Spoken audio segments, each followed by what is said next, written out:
This is gonna be bad. We bore down on the ship at the sea's edge and launched her on the salt immortal sea, stepping our mast and spar in the black ship, embarked the ram and you, and went aboard in tears, with bitter and sore dread upon us. But now a breeze came up for us astern, a canvas-bellying land breeze, hail shipmate sent by the singing nymph, with sun-bright hair. So we made fast the braces, took our thwarts, and let the wind and steersman work the ship, with full sail spread all day above our coursing, till the sun dipped, and all the ways grew dark upon the fathomless unresting sea. By night our ship ran onward toward the ocean's bourne, the realm and region of the men of winter, hidden in mist and cloud. Never the flaming eye of Helios lights on those men at morning, when he climbs the sky of stars, nor in descending earthward out of heaven. Ruinous nights before we rove over those wretches.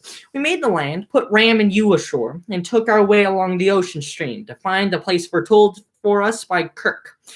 There, Pyramides and Eurylochus pointed out the sacred beast. With my drawn blade, I spade up the votive pit and poured libations round it to the unnumbered dead. Sweet milk and honey, then sweet wine, and last clear water, and I scattered barley down. Then I addressed the blurred and breathless dead, vowing to slaughter my best heifer for them before she calved, at home in Ithaca, and burned the choicest bits on the altar fire.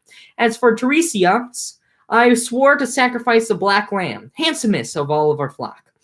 Thus, to assuage the nations of the dead, I pledged these rites, then slammed the lamb and ewe, letting their black blood stream into the well pit. Now the souls gathered, stirring out of Erebos, brides and young men, and men grown old in pain, and tender girls whose hearts were new to grief. Many were there too, torn by brazen lance heads, battle slain, bearing still their bloody gear. From every side they came and sought the pit with rustling cries, and I grew sick with fear. But presently I gave command to my officers to flay those sheep, the bronze cut down, and make burnt offerings of flesh to the gods below, to sovereign death, to pale Persephone. Meanwhile I crouched with my drawn sword to keep the surging phantoms from the bloody pit, till I should know the presence of Tiresias. That's basically what's going on here. They sail off. They're sad because, they're leaving the place they lived for a couple months. And then after a while, they reach the land of death. And then they kill off some people. Oof. They make a sacrifice, just as Kirk described. So they say a prayer and they kill the ewe and the sheep. And then they swear to kill some other thing. So on and so forth. They just do the sacrifice. One shade came first, Elpenor of our company, who lay unburied still on the wide earth, as we had left him, dead in Kirk's hall, untouched, unmourned, when other cares compelled us. Now when I saw him there, I wept for pity, and called out to him, "How is this, Elpenor? How could you journey to the western gloom, swifter of foot than I in the black lugger?" He sighed and answered, "Son of great Laertes, Odysseus, master mariner and soldier. Bad luck shadowed me, and no kindly power. Innomable death I drank with so much wine. I slept on Kirk's roof, then could not see the long steep backward ladder coming down, and fell that height. My neck bone buckled under, snapped, and my spirit found this well of dark. Now hear the grace I pray for, in the name of those back in the world, not here, your wife, and your father, who gave you bread in childhood, and your own child, your only son, Telemachus, long ago left at home. When you make sail and put these lodgings of dim death behind, you will moor ship, I know, upon Aia Island. There, oh my lord, remember me, I pray.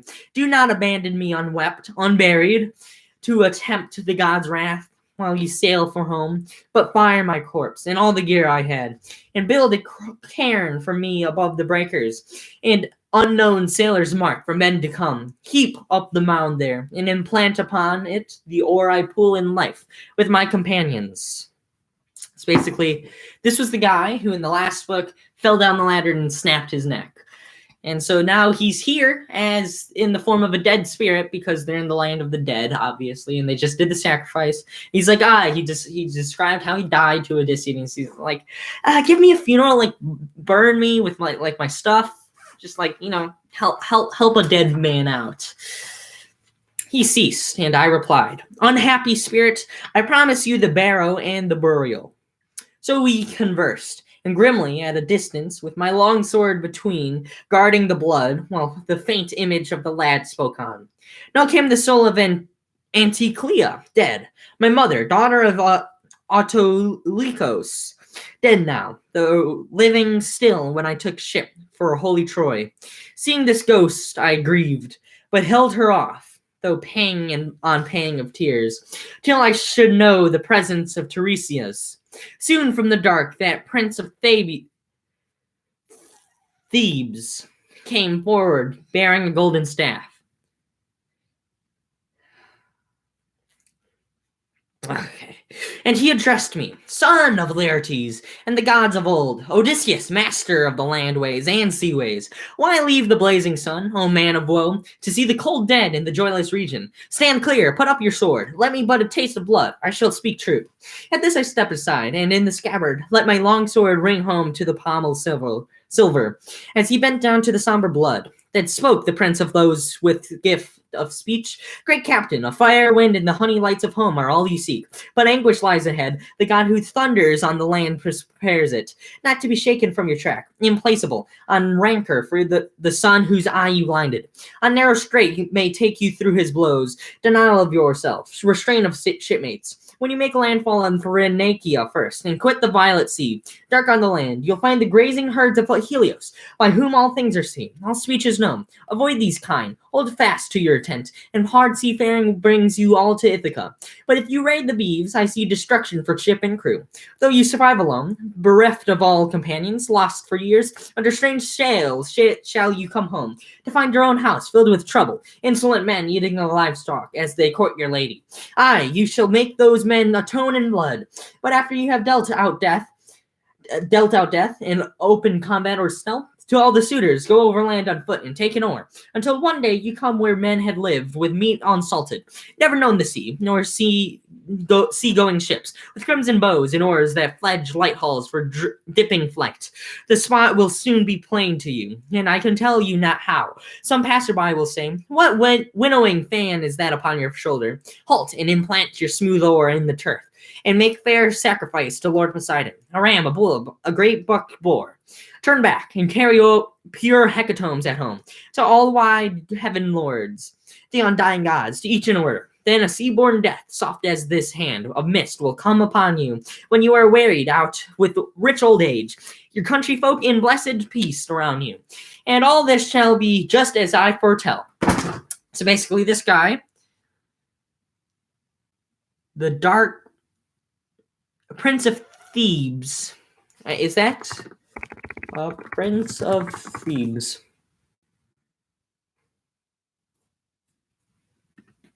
Let me see. Is this actually? Yes. So that person who was talking was the person they needed to talk to, Tiresias. And basically he just told them, I'm omniscient. I know everything that's going on. There's suitors in your land. They're like trying to get your wife, but she's not going for it. Also, you're going to have to go like a kind of a weird route, because Poseidon's kind of mad at you. And so basically he's just telling him what to do, exactly the plan. And we're probably going to see the plan go through, or like not go through, not go through. Depends.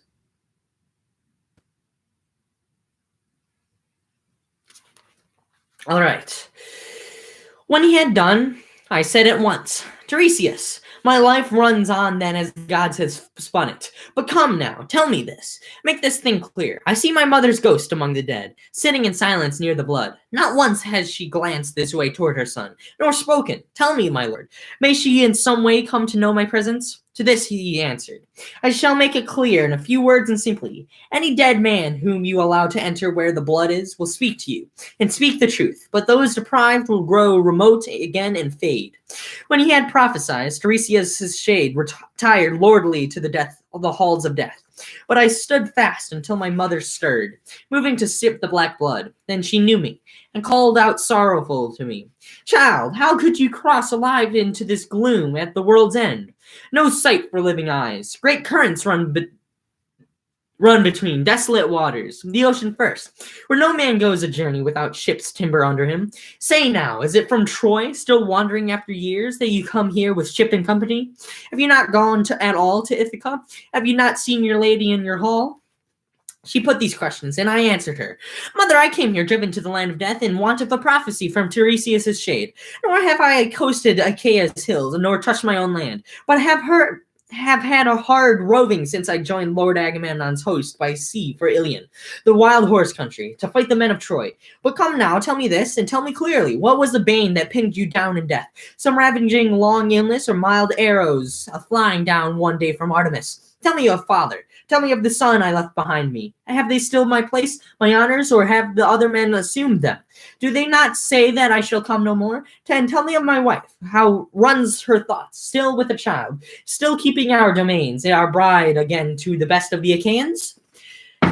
Ooh, okay, so basically his mother is dead, and she's there, and he's like, "Hey, Mom, what's going on? I have no clue what's going on. I never went home. Can you tell me, like, how's my wife? How's my son? All that jazz.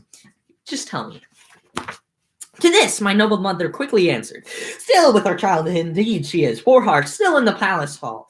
Forborn her nights and days go by, her life used up in weeping. But no man takes your honored place. Telemachus has care of all of your gardens and plots and fields, and holds the public honor of magistrate, feasting and being feasted. But your father is country bound, and comes to town no more. He owns no bedding, rugs, or fleecy mantles, but lies down winter nights among the slaves, rolled in old cloaks for cover, near the embers. Or when the heat comes at the end of summer, of the fallen leaves all round his vineyard plot, heaped into windrows, make his lowly bed. He lies now even so, with aching heart, and longs for your return, while age comes on him. So I, too, pined away, so doom befell me. Not that the keen-eyed huntress with her shafts had marked me down and shot to kill me. Not that illness overtook me, no true illness wasting the body to undo the spirit. Only my loneliness for you, Odysseus. For your kind heart and counsel, gentle Odysseus, took my own life away."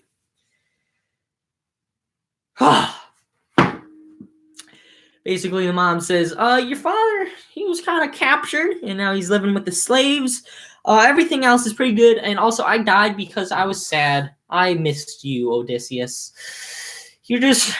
I missed you, and that's how I died. I bit my lip, rising perplexed, with longing to embrace her, and tried 3 times, putting my arms around her, but she went sifting through my hands, impalpable as shadows are, and wavering like a dream. Now this embittered all the pain I bore, and I cried in the darkness, "Oh, my mother, will you not say, 'Be still, here in my arms'? May we not, in this place of death as well, hold one another, touch with love, and taste salt tears at relief, the twinge of swelling tears? Or is this all hallucination, sent against me by the Iron Queen, Persephone, to make me groan again?" My noble mother answered quickly, "Oh, my child, alas, most sorely tired of men, great Zeus's daughter, Persephone, knits no illusion for you. All mortals meet this judgment when they die.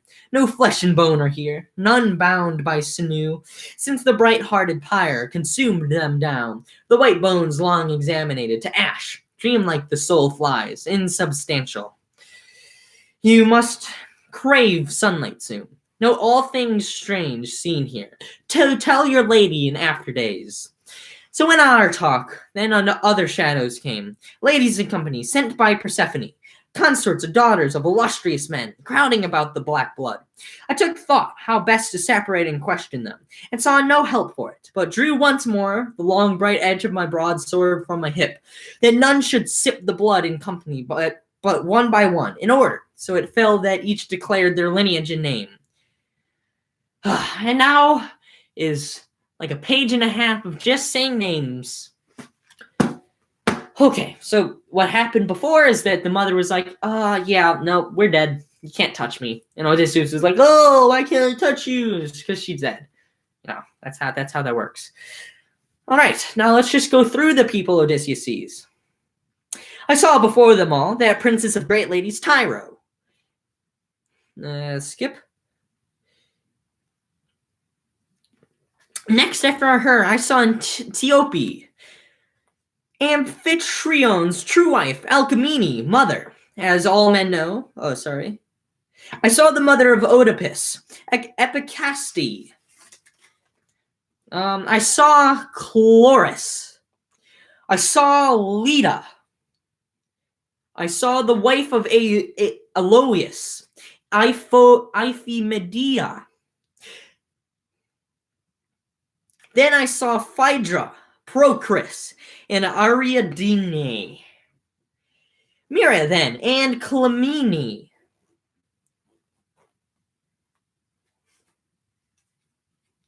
Then he fell silent. Down the shadowy hall, the enchanted banqueters were still. Only the queen, with ivory pale arms, Arete spoke. Okay.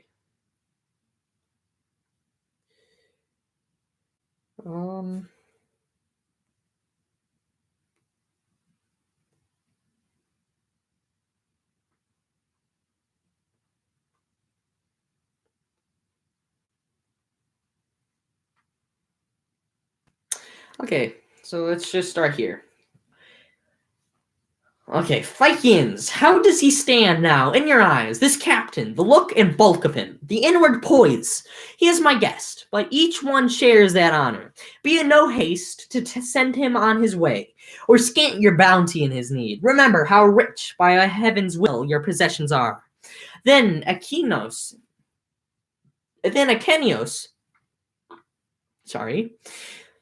Then Achenios, the old soldier, eldest of all Phycians, added his word. Friends, here was nothing but our own thoughts spoken. The mark hit square. Our duties to her majesty. For what is to be said and done? We wait upon Alcinous' command. At this the king's voice rang. I so command. As sure it is, I who, while I live, rule the sea rovers of Phycia. Our friend longs to put out for home. But let be him content to rest here for one more day, until I see all gifts bestowed, and every man will take thought for his launching and his voyage. I most of all, for I am master here. Odysseus, the great tactician, answered, Alcinous. Oh, shoot. Shoot!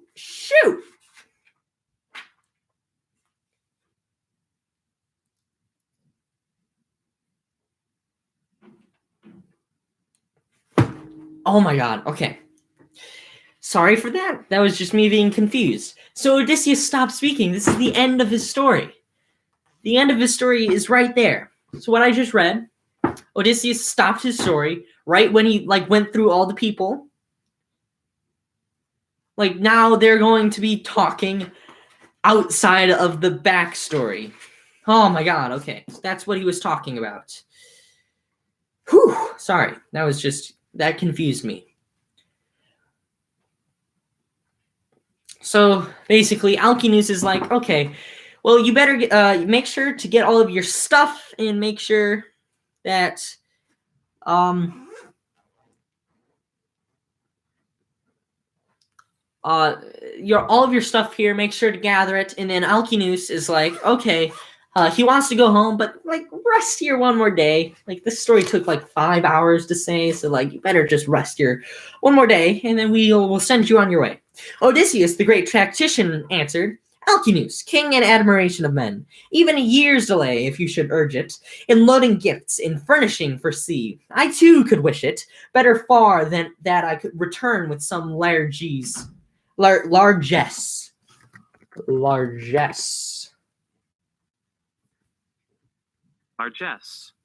Largesse, generosity, in bestowing gifts.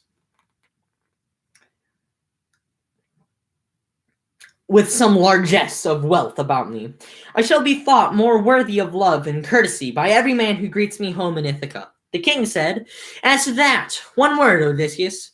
From all we see, we take you for no swindler, though the dark earth be patient of so many, scattered everywhere, baiting their traps with lies of old times and of places no one knows.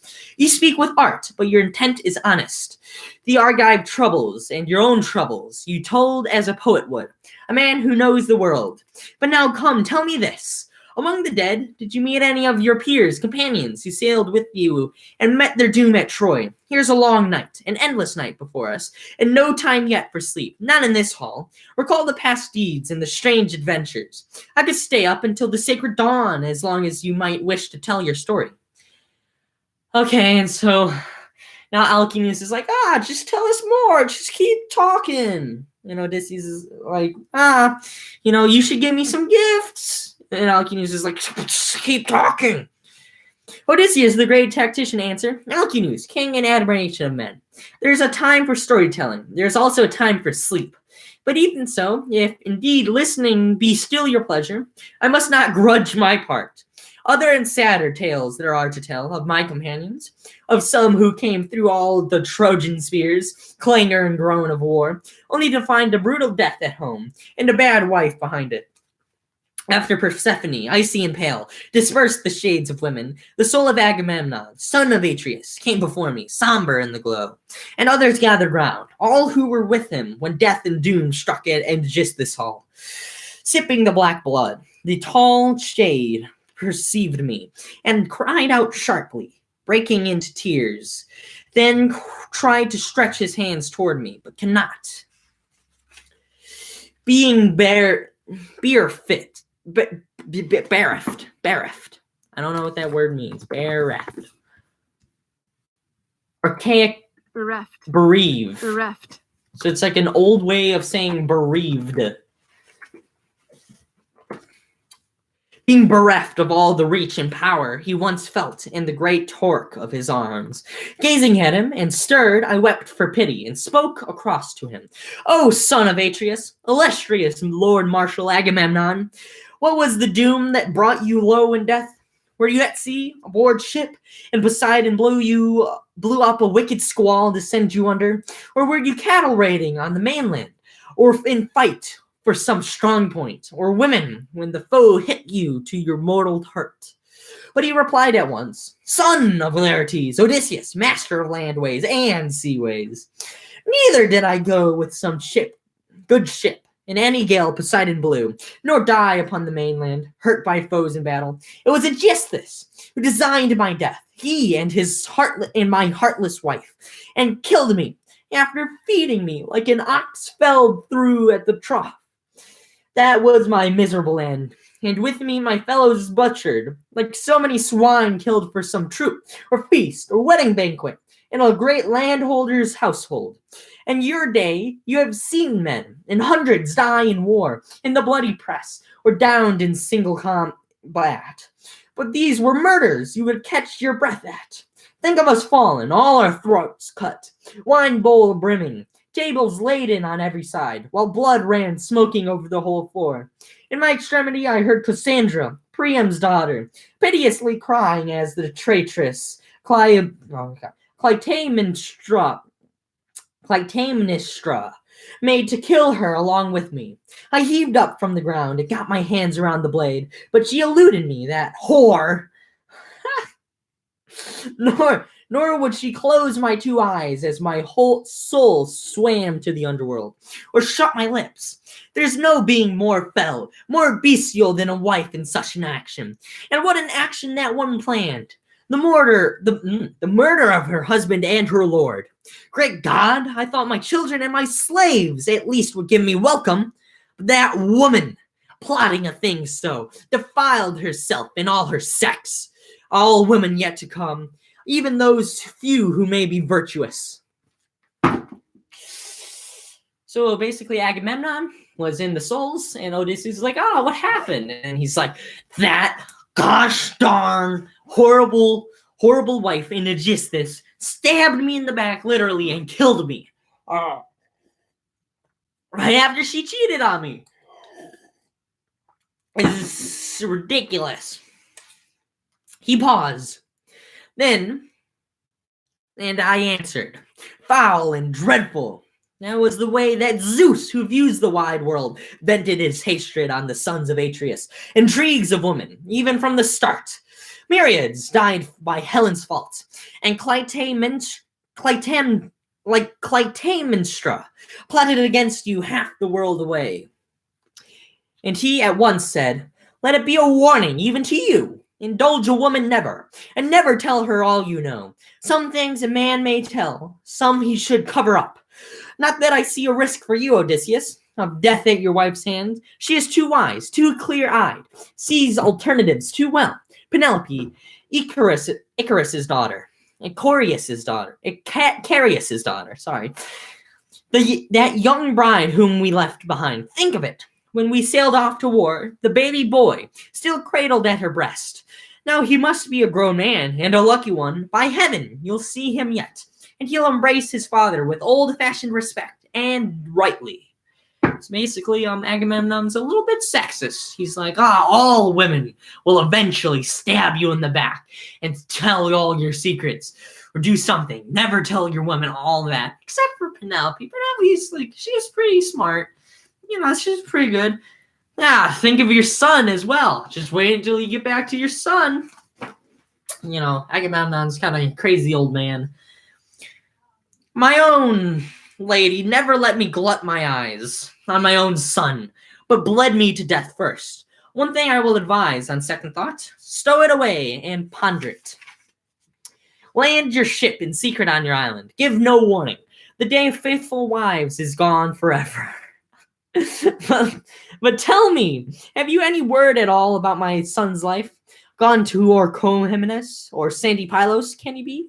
Or waiting with Menelaus in the plains of Sparta? Death on earth has not yet been taken by Orestes. But I can only answer, son of Atreus, why do you ask these questions of me? Neither news of home I have, nor news of him, alive or dead, and empty words are evil. So basically Agamemnon's like, right after he was stabbed in the back by his wife, he trusts no one. He's like, any wife, kill off every single wife. They're not to be trusted. He just hates wives now. He's just a crazy old man. After the divorce where the wife killed the man. So then Odysseus is like, I know nothing of your son. Your son's like a big dummy. I don't even know anything about home. So we exchanged our speech in bitterness, weighed down by grief, and tears welled in our eyes, when there appeared the spirit of Achilles, son of Peleus, and Patroclus' shade, and then Antilochus, and then Ais, first among all the Danaans in strength and bodily beauty, next to Prince Achilles. Now that great runner, grandson of Aeacus, recognized me and called across to me. Oh my god, it just keeps going. Son of Laertes and the gods of old, Odysseus, master mariner and soldier, old knife. What next? What greater feat remains for you to put your mind on after this? How did you find your way down to the dark, where these dim-witted dead are camped forever, the after-images of used-up men? I answered, Achilles, Peleus' son, strongest of all among the Achaeans. I had need of foresight, such as Tiresias alone could give to help me, homeward bound for the crags of Ithaca. I have not yet coasted Achaea, not yet touched my land. My life is all adversity, but was there ever a man more blessed my fortune than you, Achilles? Can there ever be? We ranked you with mortals in your lifetime. We Argives did, and here your power is royal among the dead men's shade. Think then, Achilles, you need not be so pained by death. To this he answered swiftly, let me hear no smooth talk of death from you, Odysseus, light of consos. Better, I say, to break sod as a farmhand for some poor countryman on iron rations, than lord it over all the exhausted dead. Tell me, what news of the prince, my son? Did he come after me to make him... blah, blah, blah, blah. Now, when he paused, I answered, of all that, of Peleus' life, that is, I know nothing. But happily I can tell you the whole story of Neoptolemus, as you required. In my own ship, I brought him out from Skyros to join the Achaeans under arms. And I can tell you in every council before Troy thereafter, your son spoke first and always to the point. But no one but Nestor and I could out-debate him. And when we formed against the Trojan line, he never hung back in the mass, but ranged far forward of his troops. No man could touch him for gallantry. Aye, scores went down before him in hard fights man to man. I shall not tell all about each, or name them all, the long roster of enemies he put out of action, taking shock of charges in the Argives. But what a champion that his lance through, and Eurypylus, the son of Telephus. Chetians and throngs around that captain also died, all because Priam's gifts had won his mother to send the lad to battle, and I thought Memnon, alone in splendor, ever outshone him. But one fact, oh my god, while our picked Argive crew still rode that hollow host our Epios built, and when the whole thing lay with me to open the trapdoor of the ambuscade or not, at that point your Danaan lords and shadows wiped their eyes, and their knees began to quake, all but Neoptolemus. I never saw his tanned cheek change color or his hand brush one tear away. Rather, he prayed me, hand on hilt, his sword high, and he gripped his tough spear, bent on havoc for the Trojans. And when he had pierced and sacked the Priam's tall city, and loaded his choice plunder and marked with no scar on him, not a spear had grazed him, nor the sword's edge in close work. Common wounds one gets in war. Ares in his mad fits knows no favorites. So basically Odysseus just said, yeah, your son's pretty cool. He was a good fighter. I know nothing of what he's up to now. God. Yeah. We still have multiple pages left. But I said no more, for he had gone off striding the field of Asphaldo, the ghost of a great runner, Achilles, glorying on what I told of his son. Now other souls of mournful dead stood by, each with his troubled questioning, but one remained alone, apart, the son of Telamon. Ice it was, the great shade burning still, because I had won favor on the beachhead, in rivalry over Achilles' arms. The lady Thetis, mother of Achilles, laid out for us the dead man's battle gear, and Trojan children with Athena, named the Danaan Thetis to own him them. Would God I had not borne the palm that day, for earth took ice then to hold forever, the handsomest and, in all feats of war, noblest of the Danaans after Achilles. Gently, therefore, I called across to him, Ice, dear son of royal Telamon, would you tell me not then to forget, even in death, your fury with me over those accursed, calamitous arms? And so they were, abased by the gods upon the guy of for when you die by your own hand, you lost an hour, formidable in war. All we kings mourn you forever, as we do Achilles. And no one bears the blame but Zeus. He fixed that doom for you because he frowned on the whole expedition of our spearmen. My lord, come nearer. Listen to our story. Conquer your indignation and your pride. But he gave no reply and turned away, following other ghosts toward Erebus. Who knows if in that darkness he might still have spoken, and I answered. But my heart longed after this to see the dead elsewhere. It keeps going.